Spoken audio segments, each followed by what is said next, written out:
Hello friends, welcome to Eswari சமையல். இன்னைக்கு வந்து நம்ம ஈஸ்வரி சமையல்ல ஒரு டிஃப்ரெண்டான டேஸ்ட்ல டிஃபன் ரெசிபி வந்து எப்படி செய்யலான்ட்டு பார்க்கலாங்க. இந்த டிஃபன் ரெசிபி வந்து நம்ம நாக்குக்கு வந்து ஒரு புதிய சுவையை கொடுக்கும். அவ்வளோ ஒரு அற்புதமான ரெசிபிங்க. இப்போ இந்த ரெசிபி எப்படி செய்யலான்ட்டு பார்க்கலாம் வாங்க. இந்த கப்பில் வந்து 1 கப் சவ்வரிசி எடுத்து ஒரு 4லிருந்து 5 மணி நேரம் நல்லா ஊற வச்சு எடுத்துருக்கேங்க. நீங்கள் 4 மணி நேரம் போதுனாலும் 4 மணி நேரம் ஊற வச்சுக்கலாங்க. இல்லை இன்னும் கொஞ்சம் நல்லா ஊறணும், சப்போஸ் நல்லா ஊறலை அப்படின்னா திருப்பி ஒரு 1 மணி நேரம் சேர்த்து 5 மணி நேரம் ஊற வச்சுக்கலாம்.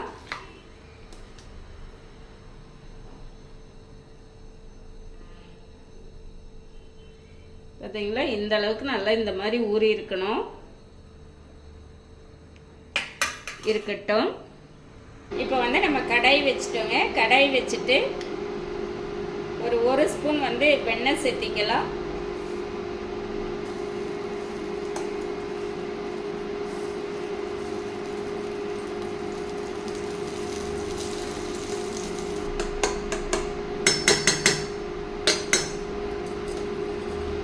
இப்போ வெண்ணெய் வந்து நல்லா உருகிடுச்சு. ஒரு 4 ஸ்பூன் வேர்க்கடலை எடுத்துருக்கேங்க, இது சேர்த்திக்கலாம்.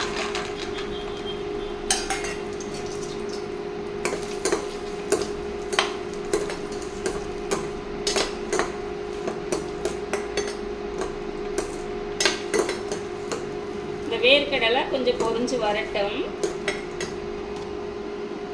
இப்போ வேர்க்கடலை வந்து நல்லா பொரிஞ்சிடுச்சுங்க. ஒரு 1/4 ஸ்பூன் ஜீரகம், 1/4 ஸ்பூன் உளுந்தம்பருப்பு, 1/4 ஸ்பூன் கடலைப்பருப்பு இப்போ சேர்த்துட்டு இது நல்லா கலந்துடலாம்.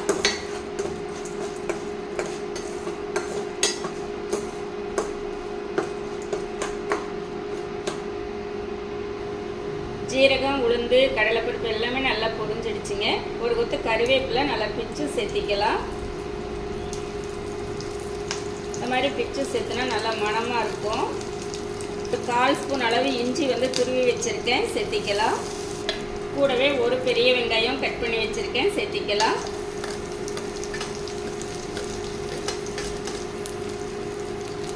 இப்போ சேர்த்துட்டு இது எல்லாமே நல்லா கலந்து விட்டுறலாம்.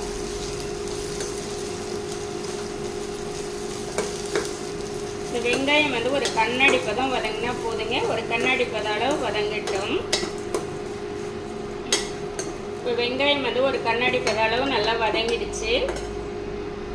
ஒரு கேரட் வந்து நல்லா துருவி வச்சுருக்கேங்க, சேர்த்திக்கலாம். சேர்த்திட்டு கலந்து விட்டுக்கலாம்.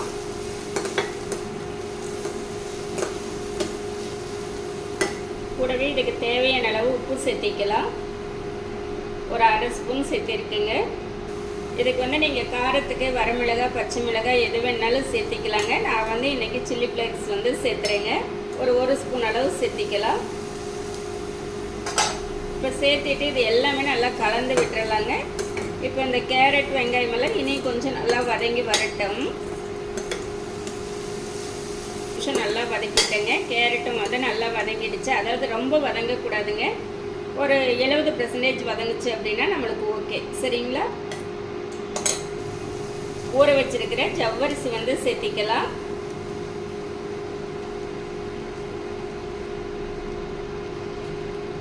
இப்போ சேர்த்திட்டு அப்படியே கலந்து விட்டுறலாங்க.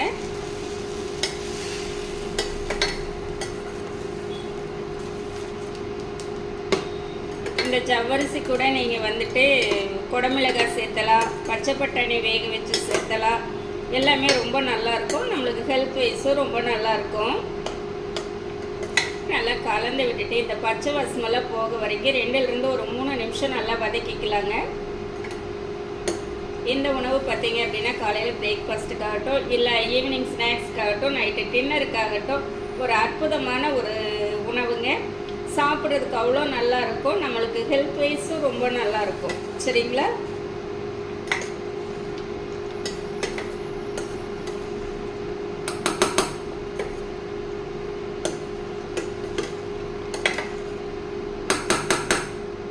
வந்து நம்மளுக்கு ஜவ்வரிசி வந்து நல்லா வதங்கிடுச்சுங்க. ரொம்ப கலந்து விட்டீங்க அப்படின்னா ரொம்ப கரைஞ்சி போன மாதிரி ஆகிடும். சும்மா லைட்டாக மிக்ஸ் பண்ணி விட்டிங்கனாலே போதும்.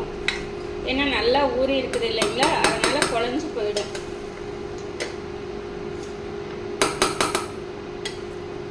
நம்ம எப்பவுமே ஒரே மாதிரி செய்யாமல் இந்த மாதிரி நம்ம டிஃப்ரெண்ட்டாக செய்யும்போது நம்மளுக்கு டேஸ்ட்டும் ரொம்ப பிடிக்குங்க. குழந்தைகளுக்கெல்லாம் இந்த மாதிரி செஞ்சு கொடுத்தோன்னா ரொம்ப ரொம்ப விரும்பி சாப்பிடுவாங்க. ஈவினிங் டைம் ஸ்கூல் விட்டு வரும்போது நம்மளுக்கு என்ன ஸ்நாக்ஸும் செஞ்சு கொடுக்குறதுன்னு தெரியல அப்படின்னா டக்குன்னு நீங்கள் ஜவ்வரிசி மட்டும் ஊற வச்சுருந்தீங்க அப்படின்னா டக்குன்னு நம்ம செஞ்சு கொடுத்துர்லாங்க. இப்போ மேலாப்பில் மல்லி இலைகள் சேர்த்திக்கலாம். சேர்த்துட்டு கலந்துக்கலாங்க. அவ்வளோதாங்க, நம்மளுக்கு நல்ல ஜம்முன்னு வந்து ஜவ்வரிசி உப்புமா வந்து ரெடி. டேஸ்ட் பார்த்துடலாம்.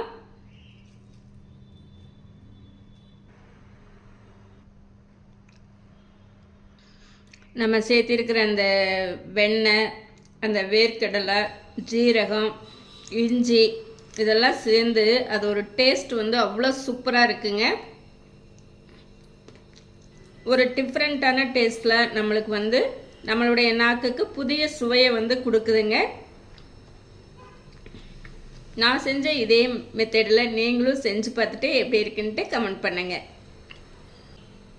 எனக்கு நான் செஞ்ச இந்த ரெசிபி வந்து உங்களுக்கு ரொம்பவே பிடிச்சிருக்கும்னு நினைக்கிறேங்க. இந்த மெத்தடில் நீங்களும் செஞ்சு பார்த்துட்டு எப்படி இருக்குன்ட்டு கமெண்ட் பண்ணுங்கள். பிடிச்சிருந்தா லைக் பண்ணி ஷேர் பண்ணுங்கள். நம்ம ஈஸ்வரி சமையலை மறக்காமல் சப்ஸ்கிரைப் பண்ணி வச்சுக்கோங்க. இனி ஒரு நல்ல வீடியோவில் பார்க்கலாங்க. பாய் பாய்.